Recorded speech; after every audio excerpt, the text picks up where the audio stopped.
So today we're going to talk about blood transfusion. This is giving someone else blood, and this is something very interesting. And you definitely know that we have several blood groups that can be given to a certain person, and we have universal recipients, we have universal donor.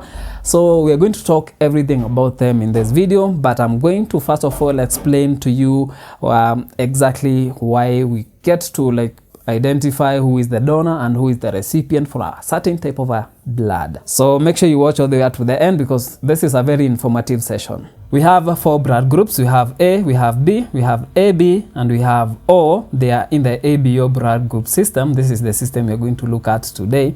And I'm going to give you the reason why you should give a certain blood group a certain given blood group. I don't know whether it makes any sense. Now, let's get in. We have this as the universal recipient, and this is a universal donor. And there's a reason why that. Now, before we even get to that point, the reason why a person might be blood group A is because on the surface of their red blood cells, we have something we call A antigen. So if we have A antigen, that person is blood group A. So in case they have B on the same surface, that person is blood group B. If they have both A and B on the same surface, then that person will be A, B. So remember, this is antigen. And if you are blood group O, it means you don't have any antigen on the red blood cells. Okay, we have an antigen called H, but we are going to discuss about that later on, not today. Now, this we have none. Then let's go to something very important called antibodies. So the antibody A will have anti-B. So we usually call that B in small caps. So when you go to B, you are going to have anti-A. That's like a small a. And when you go to AB, you don't have any. So here you don't have any antibody, so there's nothing there. When you go to O, you have both anti-A and anti-B. So those are A and B. So you're going to have these antibodies. So in case you have a recipient who is a blood group A, remember this person has anti-B. So like a small b.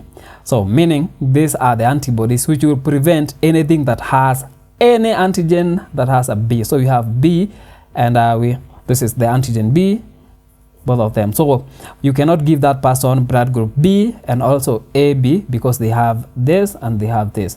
So blood group A, you can give them a blood group A, they are on, and also O.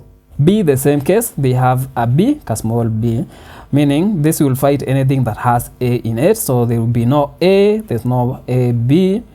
So these 2 blood groups will be fought. So if in case maybe you so happen to transfuse them with anything that has antigen A, and the person who is the recipient, our patient, has a blood group B, there's going to be a transfusion reaction. Now let's go to AB.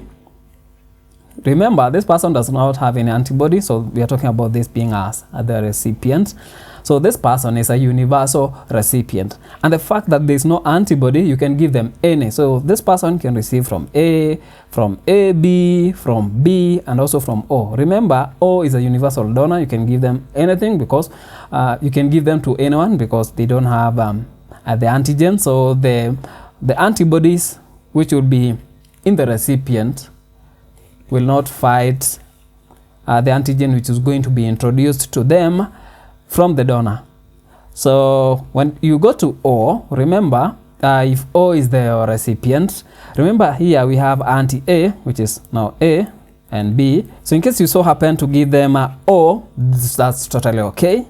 If you give them A, remember we have anti-A, so there will be going to be a transfusion reaction.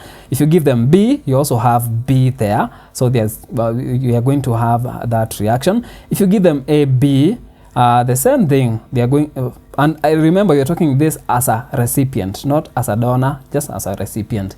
So in case you give them AB, this is AB, you have both antigen, you are going to have a reaction there. So the only thing you can give them would be O. So sometimes you might find that you have a recipient who is a blood group O, and then you have a donor, blood group O still. But when you donate or you transfuse this blood to this recipient, they are going to have a reaction. We call this Bombay phenotype. And this usually is because, you see, we might have several types of O. So we have we have something called H antigen. So remember, we have A, we have B, we have AB. Okay, this is the antigen.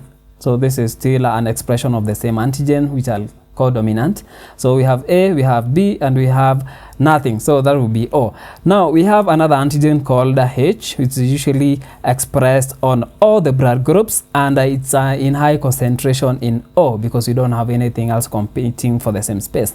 So in case maybe you have that H antigen, you're going to have O that has H antigen. Now we have others that usually lack H antigen on their surface. And in case maybe this was the case, and they have, most of the time they usually have anti-H. So they have anti-H antibodies. So this is going to fight anything that has H antigen on their surface, which will include this O here.